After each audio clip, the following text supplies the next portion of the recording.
Hello friend, स्वागत है आपका। मैं अक्षय। आज से क्लासेस जो चलेगी वो कंटिन्यू क्लासेस चलेगी। पहले हम स्टार्ट करते हैं अपने गुरुदेव के जो प्रैक्टिस सेट है उसका सॉल्यूशंस करवाएंगे। अभिनव सर मैथ्स पे एप्लीकेशन पे ये क्वेश्चंस अपलोड किया गया है। अभिनव सर को पहले तो प्रणाम करके सेट को स्टार्ट करते हैं। आज एक टास्क दिया गया है सर के साइड से जो कि टोटल 10 क्वेश्चंस का होगा। इसका अच्छा सॉल्यूशन सर जैसा तो नहीं बट ट्राई करूंगा कि कुछ अच्छा सॉल्यूशंस इसका मैं दे पाऊँ। तो आपको जैसा भी लगेगा कमेंट कीजिएगा कैसा लगा कंप्लीट सेशन। ठीक है, तो चलिए स्टार्ट करेंगे। और थोड़ा सा मैं ट्राई करूंगा, आप लोगों का बेसिक होगा तो और भी अच्छा है, नहीं होगा तो जैसा भी होगा आपको इंपॉर्टेंट लगेगा उसको नोट कीजिएगा। ठीक है तो क्वेश्चन से स्टार्ट करते हैं। पहला जो क्वेश्चन है वह है यदि x और 32 और 88 का तृतीय अनुपात है, मतलब कि थर्ड प्रोपोर्शन है। x जो है 32 और 88 का थर्ड प्रोपोर्शन है और y है 63 और 343 का मध्य अनुपात है, मीन प्रोपोर्शन है। तो आपसे x माइनस वाई का होल स्क्वायर पूछा गया है। फाइनली पूछा गया है उस पर हम फोकस करेंगे। यहाँ पे क्या पूछा गया है, x से y का घटाने के बाद क्या स्क्वायर में आएगा वो आपसे पूछा गया है। तो मतलब यहाँ पे जो भी टर्म आएगा वो स्क्वायर के फॉर्म में होगा। ठीक है, वो भी स्क्वायर के फॉर्म में होगा। तो वहां से भी चेक कर सकते हैं, लेकिन मैं बेसिक से बताऊंगा कि ठीक है बेसिक से कैसे बना सकते हैं इसको। पहले x का मान हम निकालते हैं। थर्ड प्रोपोर्शन निकलता कैसे है सर, आप बोलिएगा कि थर्ड प्रोपोर्शन होता है बी स्क्वायर डिवाइडेड बाई ए। तो b कितना है 88, 88 इंटू 88 को 2 टाइम्स लिखें डिवाइडेड बाई 32। ठीक है, अब इसको सॉल्व कर लेते हैं। यहाँ पे क्या आ गया, यहाँ पे आ गया, काट लेंगे पहले 8 से काट लेंगे तो कितना 11 टाइम्स में चला जाएगा, ये 4 टाइम्स में चला जाएगा। 4 से काटेंगे तो कितना टाइम में चला जाएगा, 12 टाइम में चला जाएगा। तो यहाँ पे x का मान कितना आपके पास आने वाला है सर, 11 का मल्टीपल हम ऐसे निकाल लेते हैं। कैसे होता है, आपस में 2 लिखें, 2 को 2 + 2 कितना होता है 4 और वापस से 2, मतलब कि कुल मिला के 242 आ गया। 242 आ गया सर आपके पास, ये x का मान आ गया। और अगर आपका y का मान पूछा जाएगा तो y का मान क्या होगा, y का मान हम निकाल लेते हैं। y क्या मीन प्रोपोर्शन है। मीन प्रोपोर्शन कैसे निकलता है, रूट अंडर ए बी निकलता है। तो हम यहाँ पे रूट अंडर निकाल लेते हैं किसका, 63 को हम ऐसे लिख सकते हैं 9 × 7। ठीक है, ऐसा क्यों लिखे सर, ऐसा इसलिए लिखे कि 343 जो है वो क्या है 7 का क्यू है, 7 का क्यू है। यहाँ से रूट से निकालना आसान होगा। ऐसा इसलिए आसान होगा क्योंकि 9 का 3 निकलेगा और 7 कितना टाइम है 4 टाइम्स में है, तो 7 का स्क्वायर निकल जाएगा। मतलब कि यहाँ पे क्या निकला 3 × 49 निकला है आपके पास। ठीक है, यहाँ तक किसी को कोई समस्या नहीं होने वाला होगा। अब इसको कैलकुलेट कर लेते हैं, कितना होता है 50 से 150 होता है। 150 में से 3 कम किए तो कितना आया 147 आया सर। यहाँ तक कहीं समस्या नहीं होने वाला होगा। फाइनली आपके पास जो क्वेश्चन पूछा गया है उस पर चलते हैं। क्वेश्चन आपसे पास पूछा गया है x में से y का घटाइए, उसके बाद स्क्वायर निकाल दीजिए। ठीक है, x कितना है, x है आपके पास है 242 है और y कितना है 147 है। दोनों को घटा देते हैं और स्क्वायर कर देते हैं। देखिए दोनों को घटा देंगे स्क्वायर करेंगे तो पहले तो 12 में से 7 गया तो 5 आएगा। 5 का स्क्वायर लास्ट में 25 आने वाला है। लास्ट में 25 किसका नहीं है, ऑप्शन ए में नहीं है, ऑप्शन बी में नहीं है, सी और डी में लास्ट में 25 है। इसी में से कोई आंसर हो सकता है, पॉसिबिलिटी है आंसर होने का। हम यहाँ से भी निकाल सकते हैं। यहाँ से कैसे निकालेंगे, ये कैसे घटेगा तो कितना आएगा 42 और 53 कितना आता है 42 और 53 कितना है 5 और यहाँ पे 9, 95 आ गया। कुल मिलाकर हमसे 95 का होल स्क्वायर पूछा गया है। तो 95 का होल स्क्वायर कितना होगा सर, 95 का होल स्क्वायर कैसे निकालते हैं, पहले तो 2 अंक लिखते हैं 25 25, लास्ट में 2 25 लिख दिए और 100 से कितना कम है 5 कम है, तो 95 से कितना कम होगा 5 कम होगा। तो क्या आ गया इसका 90 25। इसका आंसर क्या आएगा 90 25। 90 25 कहाँ दिया हुआ है, 90 25 आपके पास ऑप्शन सी में गिवन है। 90 25 यही इसका बिल्कुल सही आंसर होने वाला है, 90 25 ऑप्शन सी। ठीक है, यहाँ तक समझ में आया होगा। ठीक है, आपको जैसा भी लगे कमेंट में बताइएगा। चलेंगे अब अगले क्वेश्चन पे। अगला जो हमारा क्वेश्चन है, ये जो सेशन होगा ना ये एसएससी का आने वाले एग्जाम के लिए तो इंपॉर्टेंट होगा ही, साथ में रेलवे का भी एनटीपीसी एग्जाम होने वाला है। देखिए कोई भी एग्जाम जिसमें मैथ्स आते हैं सभी का लेवल लगभग सेम रहता है। अभी तो ग्रेजुएट अंडर ग्रेजुएट अभी तो सभी एग्जाम में मैथ्स का लेवल अच्छा आने लगा है। तो इस टाइप के क्वेश्चन का प्रैक्टिस कीजिएगा, आपका सभी एग्जाम कवर हो जाएगा। ठीक है, चलिए अब नेक्स्ट क्वेश्चन क्या है। नेक्स्ट क्वेश्चन है 6 साल पहले पिता और उसके पुत्र की आयु का अनुपात 2:1 है। यदि 6 साल पहले उनकी आयु के बीच का डिफरेंस कितना है, 28 है, तो 2 साल बाद पुत्र पिता की आयु का अनुपात क्या होगा। ठीक है, 6 साल पहले उनके एज के बीच का गैप कितना दिया है सर, एज के बीच का गैप दिया है 2:1। 6 साल पहले दिया है 2:1 गैप दिया है। ठीक है, छोटा कौन होगा, छोटा होगा सन, बड़ा होगा फादर, ये तो डेफिनेटली सी बात है। उनके बीच का गैप कितना दिया है सर, उनके बीच का गैप दिया है 28। अनुपात में कितने का गैप है सर, अनुपात में आप बोलिएगा 1 का गैप है। ठीक है, 1 का मान कितना है, 28 है। ठीक है भाई, यहाँ तक 1 का मान 28 आ गया, तो फादर का एज कितना हो जाएगा, 28 दूना 56 आ जाएगा, और यहाँ 28 आ गया। आपसे फाइनली पूछा क्या गया है, 2 साल के बाद। ये तो 6 साल पहले है, जब भी हम प्रेजेंट में आएंगे तो पहले 6 साल जोड़ेंगे, 2 साल के बाद जाने के लिए क्या करेंगे, 6 में 2 जोड़ेंगे, कुल मिलाकर 2 साल बाद जाना है ना, तो 8 जोड़ा जाएगा। क्या जोड़ा जाएगा भाई, इसमें आप बोलिएगा 8 जोड़ा जाएगा। अगर हम 8 जोड़ते हैं तो क्या आ जाएंगे, इसी का अनुपात पूछा गया है। अगर हम 8 जोड़ते हैं तो कितना आ जाएगा, सन के एज में देखेंगे, यह आ जाएगा 36, और 36 में 9 भी छुपा है और 4 भी छुपा है, 36 में 9 छुपा हुआ है। ठीक है, 36 में 9 छुपा है, तो पहले सन का एज पूछा गया है, मतलब पहले तो 9 का मल्टीपल आएगा, पहले 9 का मल्टीपल नहीं है, 9 हो सकता है, नहीं है, नहीं है, एक ही ऑप्शन है जो 9 का फर्स्ट में 9 है, ऑप्शन बी। कंप्लीट सॉल्व करने से बचिएगा, आपका अगर 2-2 सेकेंड भी बचता है तो फाइनली जाके काफ़ी सेकेंड बचेगा, वो क्वेश्चन, वो टाइम जो है रीजनिंग में लगाइएगा, बाकी सब्जेक्ट में लगाइएगा। ठीक है, तो मैथ में टाइम बचाने पे हम फोकस करते हैं। ये अच्छा क्वेश्चन है, ये अच्छा क्वेश्चन है। इसको कैसे सॉल्व किया जाए आसान वे में, इसको आसान वे में हम पहले सॉल्व करते हैं। पहले तो हम यूनिट डिजिट से भी सॉल्व कर सकते हैं, लेकिन दो संख्या का यूनिट डिजिट सेम है, ए में और डी में, लास्ट में 2-2 है। अच्छा चलिए स्टार्ट करते हैं सॉल्व करना।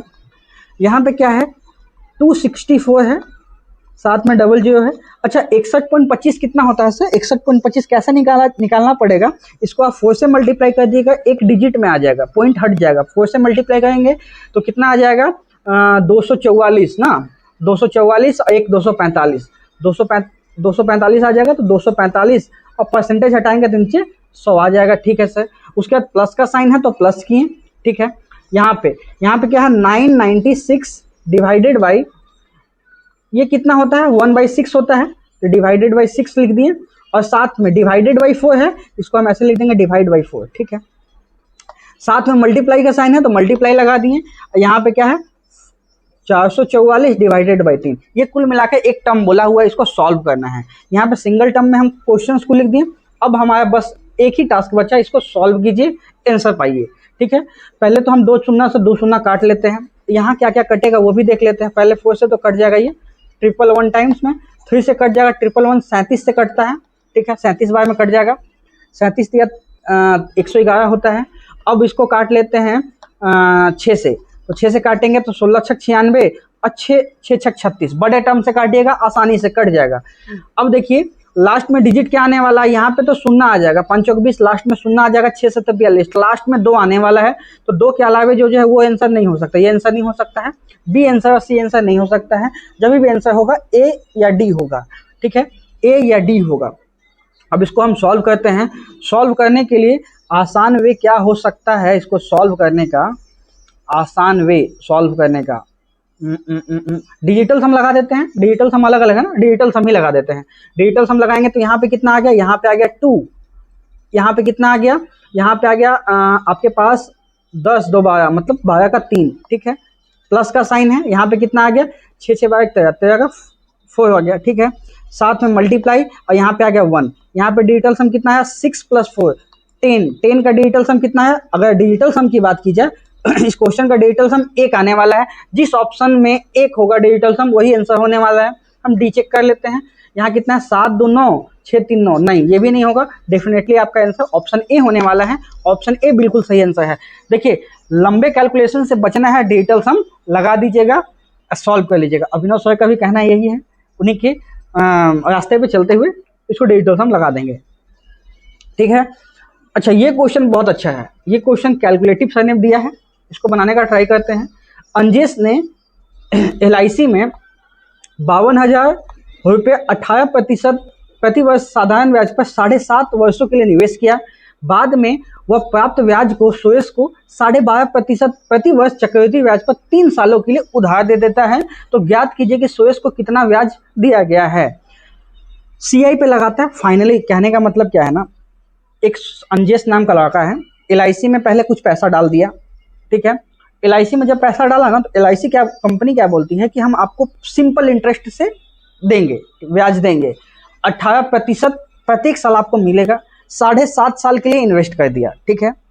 अच्छा, 7.5 सालों के बाद जब वो पैसा निकालता है ना, तो वो सुरेश नाम का एक बंदा है, दोस्त है उसका, उसको बोलता है कि मेरे को पैसा चाहिए, उसको सारा पैसा दे देता है, ठीक है। और बोलता है कि प्रत्येक साल हमको 12.5% का कंपाउंड इंटरेस्ट चाहिए। तो 3 साल के बाद सुरेश को कितना ब्याज देना पड़ेगा, सुरेश को कितना देना होगा वो आपसे पूछा गया है, ठीक है। तो सुरेश को कितना देना पड़ेगा। अच्छा, 12.5% है सर, 12.5 से याद आया, 12.5 1/8 होता है, ठीक है सर, 1/8 तो होता है। तो कुल मिलाकर 3 सालों में क्या हो जाएगा, 3 साल में 8 से 9 हो जाएगा, 8 से 9 हो जाएगा 1 सालों में। तो 3 साल में कितना हो जाएगा, 8Q से 9Q हो जाएगा। यहाँ तक किसी को कोई दिक्कत नहीं। मतलब कि अगर सुरेश 512 लिया है ना, तो फाइनली उसको कितना देना पड़ेगा, 729 देना पड़ेगा। यहाँ तक किसी को समस्या होगा तो बताइएगा, ठीक है। 512 अगर लिया है तो 729 देना पड़ेगा। मतलब कितना ज़्यादा देना पड़ेगा, यही होता है ब्याज। ब्याज कितना ज़्यादा देना पड़ेगा, आप बोलिएगा। जैसे ही मैं पूछूंगा ब्याज कितना देना पड़ेगा, तो आप बोलिएगा सर यहाँ पे 7 देना पड़ेगा, और यहाँ पे कितना देना पड़ेगा, 1 देना पड़ेगा, और यहाँ पे 2 देना पड़ेगा। मतलब 217 का ब्याज उसको देना पड़ेगा, 217 का ब्याज देना पड़ेगा। 2177 का मल्टीपल है, यहाँ से चेक कर सकते हैं, लेकिन ऐसा कोई फायदा नहीं है, क्योंकि लगभग में शायद आंसर होगा, ठीक है। ऐसा कोई फायदा है नहीं। पहले तो डबल शून्य वाला आंसर होगा नहीं, ये सब आंसर तो नहीं होने वाला है, डबल शून्य वाला कंप्लीट आंसर कटेगा नहीं। 217 से कट ही नहीं है, 7 से कट ही नहीं है वो, इसलिए नहीं हो सकता है। और हम इसको सॉल्व करते हैं, ठीक है। हाँ, पहले हम यहाँ देख लेते हैं कि यहाँ इंटरेस्ट रेट है कितना। 52,000 लगाया 18 साल के लिए, प्रत्येक साल उसको 7.5% मिल रहा है। और यहाँ पे परसेंटेज है, परसेंटेज अपॉन से 3 शून्य कट गया, कुल मिलाकर यहाँ 52, 18 और 75 यही उसको मिलने वाला है, ठीक है। ये जो पैसा है, कौन सा पैसा, ये वाला पैसा, ये वाला पैसा जो मैंने बॉक्स के अंदर फिल किया है, ये वाला पैसा वो किसको देगा, सुरेश को दे देगा। ले भाई सुरेश तुम ले लो, ठीक है। और जो ये दिया है, कौन सा दिया है, 52, 18, 75 ये दिया है, ये किसका मान है, ये 512 का मान है, 512 का मान है। आपसे इंटरेस्ट पूछा गया जो कि 217 है, इसका मान पूछा गया है। शायद हो सकता है सर इसे काफ़ी शॉर्टकट बताएं, मेरे को जहाँ तक समझ में आया ऐसे बनाना थोड़ा सा ठीक है। अब इसको देखिए अप्रॉक्स सॉल्यूशंस करेंगे, क्योंकि ऑप्शन बहुत डिस्टेंस में है। 10,000 का डिफरेंस है, ये तो बहुत ज़्यादा, 20,000 का डिफरेंस है। तो इसको लगभग में बनाते हैं, कैसे बनाएंगे। अच्छा, हम लगभग मानेंगे ना, 52 से ये 520 है, 10 टाइम में कट गया, ठीक है। 10 बार में चला गया, 10 बार में चला गया, तो अब इसको हम काट लेंगे। कैसे काटेंगे, 15 × 75 और यहाँ पे 9 बार में काट लेंगे। 9 से जब काटें तो कितना आया, 15 × 9 225, 225 को 217, लगभग में है, ये लगभग में है। अच्छा, लगभग में है, तो लगभग में कितना आएगा, 225 × 217, नहीं 225 नहीं, 135 ना आएगा। एक मिनट 15 × 9 135 होता है, सॉरी 135 होता है। तो कुल मिलाकर ये जो भी डेटा आएगा ना, अगर 22 भी करते हैं ना, तो ये 39, 50, 56,000 तो नहीं जाएगा, मतलब ये वाला तो नहीं होगा, 56 तो नहीं जाएगा। अच्छा, ये 21 एकम 21 जितना भी ज़्यादा करेंगे किस तरह, मतलब ये 40,000 भी तक भी नहीं जाएगा, मतलब ये भी नहीं होगा। ऑप्शन बी इसका सही है, आप बना सकते हैं। ऑप्शन बी इसका बिल्कुल राइट आंसर है, ऑप्शन बी इसका सही आंसर होगा, ठीक है। बाकी सर जैसा बताएंगे वो अच्छा टेक्निक बताएंगे इससे, ठीक है। अब चलेंगे अगले क्वेश्चन पे। हमारा जो नेक्स्ट क्वेश्चन है, क्वेश्चन नंबर 5, वो क्वेश्चन क्या बोला है, एक लाइट हाउस की ऊंचाई समुद्र तल से 20 मीटर है। एक लाइट हाउस है, उसका ऊंचाई है कितना है सर, समुद्र तल से कितना है। एक लाइट हाउस बना देते हैं, एक लाइट हाउस बना दिए, ठीक है। अच्छा, इसका कलर चेंज कर लेते हैं थोड़ा सा। इसका कलर कहाँ से चेंज होगा, कलर हाँ सॉरी, यहाँ से हम कलर चेंज कर लेते हैं, यहाँ से हम कलर चेंज कर लेते हैं, ठीक है। कलर चेंज कर दिए। अब क्या बोला है यहाँ से, एक लाइट हाउस है, लाइट हाउस की ऊंचाई समुद्र तल से 20 मीटर है, अगर ये लाइट हाउस है, ये क्या है, लाइट हाउस है, समुद्र तल से कितना है, ये ग्राउंड लेवल है, समुद्र तल है ये वाला, 20 मीटर है, 20 मीटर है। समुद्र में एक जहाज है, समुद्र में ही जहाज चलेगा, यहाँ पे एक मान लेते हैं कि यहाँ पे शिप है, यहाँ पे एक जहाज है, जहाज का औनयन कोण कितना है, 30 डिग्री है। देखिए औनयन कोण का कहने का मतलब क्या होता है ना, ये वाला ऊपर से देखेगा तो ये 30 है, ये वाला जो होता है सेम एंगल यहाँ पे भी आता है 30, ये भी 30 है कुल मिलाकर। जहाज या लाइट हाउस के बीच तल के बीच में डिस्टेंस कितना है, ये वाला डिस्टेंस आपसे पूछा गया है। कैसे बनाएंगे सर, कैसे बनाएंगे देख लेते हैं। बनाने का क्या वे हो सकता है, सबसे आसान, 30 के सामने 1 होता है तो यहाँ पे क्या हो जाएगा, यहाँ 60 हो जाएगा, 60 के सामने √3 होता है, यहाँ पे क्या आ जाएगा 20√3, ठीक है। 20√3 कहाँ दिया है सर, 20√3 कहाँ दिया है आप बोलिएगा, 20√3 कहाँ दिया, ऑप्शन बी में दिया है 20√3, यही इसका बिल्कुल सही आंसर हो जाएगा, ऑप्शन बी, ऑप्शन बी इसका बिल्कुल सही आंसर हो जाएगा। कैसे याद रखेंगे सर, किसी कोई भूल गया है तो प्रैक्टिस कर सकते हैं यहाँ से। अगर 30, 60 और 90 दिया जाता है तो 30 के सामने 1 होता है, 60 के सामने √3 और 90 के सामने 2 होता है। अच्छा ठीक है, अगर 45, 45, 90 का हो तो कैसे बनाएंगे सर, 45, 45, 90 का हो तो 45 के सामने 1, 45 के सामने 1, 90 के सामने √2, ठीक है। यहाँ से प्रैक्टिस कर सकते हैं, आसान वे हो सकता है यही बनाने का। चलेंगे नेक्स्ट क्वेश्चन पे। नेक्स्ट क्वेश्चन है आपका, उस सबसे छोटे संभव खोखले गोले का व्यास ज्ञात कीजिए जिसमें 288 वर्ग सेंटीमीटर के कुल पृष्ठीय क्षेत्रफल वाला घनाकार बॉक्स हो, ठीक है, घनाकार बॉक्स हो वो आपको बताना है, घनाकार बॉक्स हो वो आपको बताना है, कितना कौन सा हो सकता है। घनाकार बॉक्स डाला हुआ है, कितना संभव हो सकता है, और उसका क्या बताना, व्यास बताना। व्यास क्या होता है सर, त्रिज्या का 2 गुना, त्रिज्या का 2 गुना, दुगुना का मतलब क्या, इवन नंबर, ऑड नहीं आएगा, ऑड नहीं आएगा, ऑड झूठ का सर दिए हैं, ऑड नहीं आएगा, 2 ऑप्शन तो नहीं होगा, 11 और 3 नहीं हो सकता, इवन होगा आंसर, आंसर या फिर 12 होगा या फिर 16 होगा, ठीक है। घन का कुल पृष्ठीय क्षेत्रफल कितना होता है, 6a², वहां से हम सॉल्व करते हैं। इसमें कहने का मतलब उस छोटे संभव खोखले गोले का व्यास ज्ञात कीजिए जिसमें इतना के कुल पृष्ठीय क्षेत्रफल वाले घनाकार बॉक्स बंद हो जाए, मतलब कि दोनों का आयतन को लास्ट में जाके इक्वल करना है। इसको सॉल्व कीजिएगा, मैं बता देता हूँ।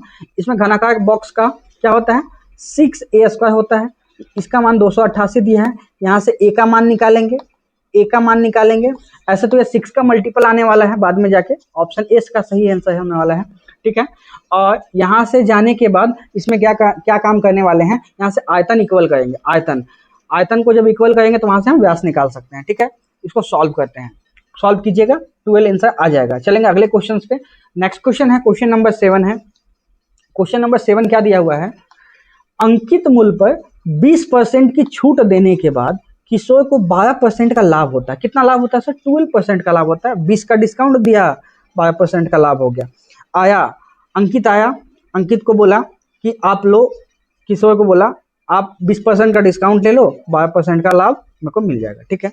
तो इसका मतलब अंकित मूल्य से सीपी का अनुपात कितना होगा। अच्छा, एमपी से सीपी का अनुपात क्या होता है वो हम लोग को सबको पता है। एमपी क्या होता है, बड़ा अमाउंट होता है, मार्क प्राइस तो ज्यादा ही होगा ना भाई, सीपी से क्या होगा 100 प्लस पी, और सीपी कम होगा तो 100 माइनस टी, ठीक है। याद करने का ऐसा ही वे हो सकता है। प्रॉफिट कितना है, 12% है, 12 यहाँ लिख दिए। डिस्काउंट कितना है, 20% है तो 100 माइनस 20, यहाँ पे क्या आ गया 112 है, यहाँ पे क्या आ गया 80। अनुपात भी निकाल सकते हैं, नहीं भी निकालना तो यहाँ से हम डायरेक्टली निकाल सकते हैं ना, वैल्यू क्यों निकालना जोड़ का। यहाँ से कितना ज़्यादा है, ये 32 ज़्यादा है सर, 32 ज़्यादा है, 32 ज़्यादा है, 32 ज़्यादा है, ठीक है। कितने पे, 80 पे ज़्यादा है सर। सीपी से कितना ज़्यादा वही पूछा गया है, परसेंटेज के लिए 100 गुना, ठीक है। काट लेंगे, 8 चौक 32, 4 बार में चला जाएगा, डिजिट में 4 आने वाला है, डिजिट में 4 आने, सुनना कोई मतलब नहीं है, डिजिट में 4 आने वाला है। डिजिट में 4 एक ही ऑप्शन में है, ऑप्शन ए बिल्कुल सही आंसर है, ऑप्शन ए, ठीक है। चलेंगे अगले क्वेश्चन पे। नेक्स्ट क्वेश्चन है क्वेश्चन नंबर 8। इसमें क्या बोला है, आयुष ने अमित को 2 साल के लिए 5% प्रति वर्ष के दर से 1450 रुपये उधार दिए, और आयुषी को समान राशि 4 साल के लिए 10% प्रति वर्ष के दर से साधारण ब्याज पर दे दिया है, ठीक है। और आपसे पूछा है आयुष द्वारा अर्जित लाभ कितना है, टोटल ब्याज कितना है आपसे पूछा गया है, टोटल ब्याज कितना है आपसे पूछा गया है, ठीक है। 1450 रुपया दिया है, कितना दिया है सर आप बोलिएगा, 1450 दिया है, 1450 में क्या छुपा हुआ है? ये 29 बचे 145 होता है। मतलब 29 बचे 185 का मतलब क्या है सर? जो भी होगा 29 का मल्टीपल होगा। 29 एक प्राइम नंबर है, 29 का मल्टीपल होगा। 29 का टेबल में, क्योंकि देखिए 29 दूना 29 को 10 से करेंगे ना 290 होता है, तो कम से कम 29 छोटा होगा तब 9 से कटेगा, ये तो नहीं होगा। ठीक है, 29 एकम 29, ठीक है। देखिए अगर 20 बार में करेंगे ना तो कितना आएगा? 29 दूना 58, 58, 580, 580 में से ना ये भी नहीं होगा। ठीक है, अब 72 तो कटता ही नहीं है, एक ही ऑप्शन जो कटेगा 29 से 725। बाकी सॉल्व करते हैं। ऑप्शन डी इसका बिल्कुल सही आंसर है। बाकी सॉल्व करते हैं। 2 साल के लिए 5% से, मतलब कुल मिला के फायदा कितना होगा? 10% का। ठीक है, यहाँ पे कितना फायदा होगा सर? यहाँ पे फायदा होगा 10% 4 साल के लिए, कुल मिलाकर 40% का फायदा होगा। टोटल फायदा कितना? 10 प्लस 40, 50% का फायदा है। तो 50% का फायदा, ठीक है, 100 पे कितना होगा? 1/2। 1/2 का मतलब इसका आधा 725। पहले भी मैंने बता दिया था, डायरेक्टली आप बना सकते थे, ये भी आसान था। चलेंगे अगले क्वेश्चन पे। लास्ट ये क्वेश्चन है, यहाँ पे क्या बोला है? साइन 37, कॉट 40, कॉट 60, टेन 50, सेक 53 का मान क्या होगा? आपसे पूछा गया है। अच्छा देखिए, यहाँ तो कुछ ना कुछ टर्म कटेगा, क्योंकि ऑप्शन वैसा है। क्वेश्चन बनाने से पहले ऑप्शन पे ध्यान देना पड़ेगा। ऑप्शन वैसा है, मतलब कुछ ना कुछ टर्म तो कटेगा। 50 वाला बचेगा, क्योंकि 50 वाला 3 ऑप्शन में शायद कट भी सकता है, लेकिन ज्यादातर ऑप्शन दिया तो हो सकता है 50 वाला टर्म तो बचे। ऐसा देखते हैं बना के। सेक 53 को हम क्या लिख सकते हैं? सेक 53 क्या होता है? सेक 53 को हम लिख सकते हैं, अच्छा इसको ऐसे लिख सकते क्या? 1/cos 53। अच्छा इसको एक और तरीके से लिख सकते हैं, 1/sin 37, 1/sin 37, और ये sin 37 कट गया, यहाँ तो एक हो गया। ठीक है ठीक है ठीक है ठीक है, ये वाला टर्म तो कट गया, ये वाला कट गया। cot 60 का मान हम लोगों को पता है 1/√3 होता है। अच्छा cot 40 और tan 50 ये बच गया है। अच्छा cot 40 में तो आंसर है नहीं, मतलब 50 में तो चेंज करना पड़ेगा। इसको हम क्या लिख सकते हैं? tan 50 लिख सकते हैं। इसको tan 50 इंटू 1/√3, यहाँ पे भी tan 50, तो कुल मिलाकर क्या आ गया सर? क्या आ गया? यहाँ पे आ गया tan स्क्वायर 50 और डिवाइडेड बाई √3। कहाँ पे गिवन है ये? ऑप्शन डी में गिवन है। ऑप्शन डी इसका बिल्कुल सही आंसर हो जाएगा। ऑप्शन डी कौन सा हो जाएगा? Option D. ठीक है, यहाँ तक किसी को कोई दिक्कत नहीं होने वाला होगा। चलेंगे अगले क्वेश्चन पे। ये क्वेश्चन भी अच्छा है। जब किसी वस्तु का मूल्य 25% कम किया जाता है तो उसकी सेलिंग 75% बढ़ जाती है।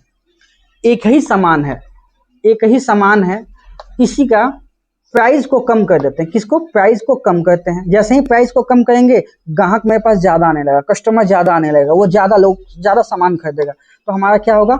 रेवेन्यू बढ़ जाएगा। क्या हो जाएगा? रेवेन्यू बढ़ जाएगा। ये तो डेफिनेटली सी बात है, ज्यादा सेल होगा भाई तो इनकम भी ज्यादा आएगा। ठीक है, सामान तो वही है, यही सामान पे काम किया जा रहा था। जब एक ही सामान पे घटे बढ़े तो क्या लगता है? क्या लगता है? हम सक्सेसिव बोलते हैं, सक्सेसिव लगता है। वैसे ही सॉल्व कर देंगे। 25% कमी किए, 75% बढ़ गया, ओवरऑल कम होगा क्योंकि माइनस का साइन है, इंटू 75 डिवाइडेड बाई 100। कुल मिला के ये है। यहाँ से क्या आया?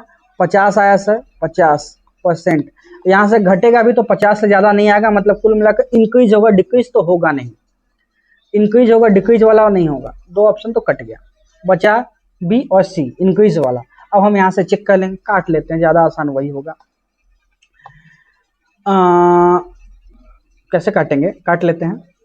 25 दिया 75, 25 चौक 100, तो कुल मिला के 75/4 है ना, 75/4 आ जाएगा। ऐसे ही 75/4 ही आता। 75/4 का मतलब क्या होता है सर? 75/4 का मतलब 18 चौक 72, लास्ट में कितना आएगा? 75। अच्छा लास्ट में क्या आएगा? कोई भी संख्या है, लास्ट में क्या आने वाला? पॉइंट के बाद 75। अच्छा 50 से घटाएंगे तो लास्ट में क्या आएगा? 0.25, लास्ट में 25 आएगा पॉइंट में। इंक्रीज तो होगा ही, एक ही ऑप्शन है आपके पास, ऑप्शन बी। क्यों सॉल्व करना? दिमाग कम लगाइए सॉल्व करने। ऑप्शन जब है तो दिमाग कम लगाइए सॉल्व करने में, क्योंकि यही डिफरेंस है आपका कंपटीशन एग्जामिनेशन और 9 10 के मैथ्स में। ठीक है, ये था कंप्लीट सॉल्यूशंस। कैसा लगा वीडियो आप बताइएगा। कंप्लीट वीडियो देखने के लिए बहुत बहुत धन्यवाद। और अभिनव सर तक ये वीडियो को पहुंचेगा। आई एम ह्यूज फैन और स्टार्टिंग से उनसे ही पढ़ते आए हैं। अभी मेरा 1-2 जगह सिलेक्शन भी हुआ है, अभी स्टार्ट किए हैं, ये कंटिन्यू चलेगा सेशन। ठीक है, तो अभिनव सर तक ये पहुंचाइएगा। और अभिनव सर शायद सर प्लीज कांटेक्ट कीजिएगा। ठीक है, वीडियो को यहीं तक रहने देते हैं। वीडियो को देखने के लिए बहुत बहुत धन्यवाद। Thank you.